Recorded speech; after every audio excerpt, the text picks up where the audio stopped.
The DOJ dismissed sensationalist claims about Donald Trump and the Epstein Files as untrue. But one of the most scandalous claims about Trump and the Epstein Files wasn't some anonymous, incredible claim. It came from a victim who the government considered credible. Her story was consistent, and she was corroborated. This is the Trump bombshell in the Epstein Files that no one is talking about.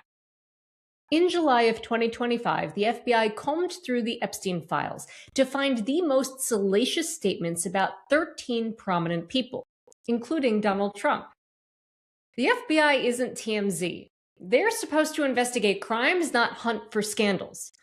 But for whatever reason, the FBI flagged the two most salacious statements about Trump in the Epstein Files, and then featured those statements in an FBI PowerPoint presentation slide titled Prominent Names. I'm going to focus on one of the salacious statements about Trump. Redacted. Remember, Epstein introduced her to Trump saying, "This is a good one, huh?" And Trump responded, "Yes." Date range roughly 1984. Redacted would have been 14. The victim said more about meeting Trump than what is presented on this slide. The victim said that Epstein drove her in a dark green car to Mar-a-Lago when she was 14 years old in 1994. 1984 in the PowerPoint was a typo. She thought Epstein introduced her to Trump as his friend. Epstein elbowed Trump, playfully asking him, referring to her, "This is a good one, right?" Trump smiled and nodded in agreement. They both chuckled and the victim felt uncomfortable, but at the time was too young to understand why. Yeah, no red flags here.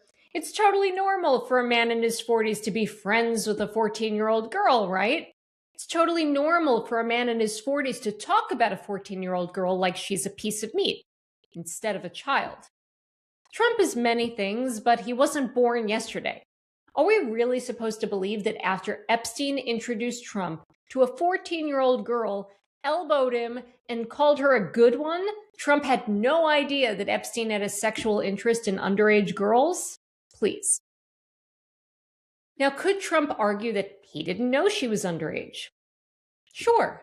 One of Epstein's pilots testified at Maxwell's trial that he thought this victim looked like a mature woman. But he also testified that he couldn't be sure if this victim even flew on the plane, and he never thought there were any underage girls on the planes. So he doesn't seem all that credible to me. Compare that to what the victim told prosecutors and FBI agents.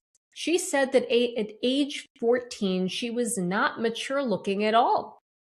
We can't see any photos of her at the age to be able to judge for ourselves, but I'd credit what the victim says about how she looked at the time over any man's self-serving statement that a 14-year-old girl looked like a mature woman.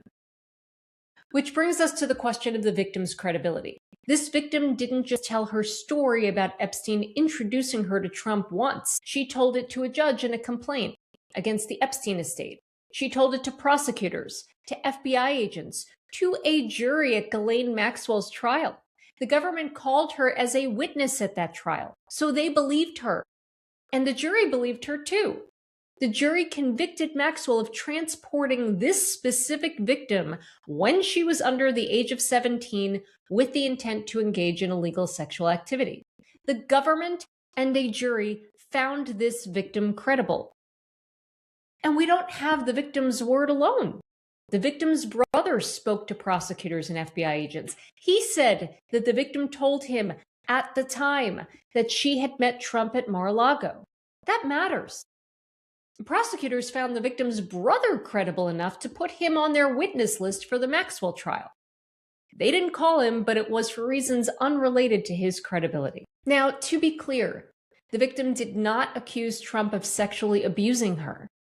But her story is damning evidence that Trump knew in 1994 that Epstein had a sexual interest in underage girls. Not only did Trump keep socializing with Epstein anyway, in 2002, Trump publicly praised Epstein as a terrific guy who was fun to be with and likes beautiful women as much as I do, and many of them are on the younger side. Trump's former lawyer and Deputy Attorney General Todd Blanche tried to downplay Trump's history with Epstein by flippantly saying, "It's not a crime to party with Jeffrey Epstein." Minimizing associating with the most infamous pedophile in American history? That is a new low for Trump's Department of Justice. Epstein didn't hide his underage victims. They were attending dinners in his homes, traveling on his plane, partying on his island, visiting Trump at Mar-a-Lago. Jeffrey Epstein, this child sex predator, was hiding in plain sight. When did DOJ's message on child sex crimes go from, "if you see something, say something," to, "it's not a crime to party with a pedophile"? How many powerful people knew about Epstein's crimes and didn't sound the alarm, looked the other way, continued to socialize with Epstein? Because these rich, connected, and powerful people were friends with Epstein. That then led these young girls to trust Epstein, to believe him when he said that he could help them, to fear speaking out against him. Without Epstein's elite status and powerful friends, he couldn't have gotten away with sexually exploiting over 1,000 young victims for decades.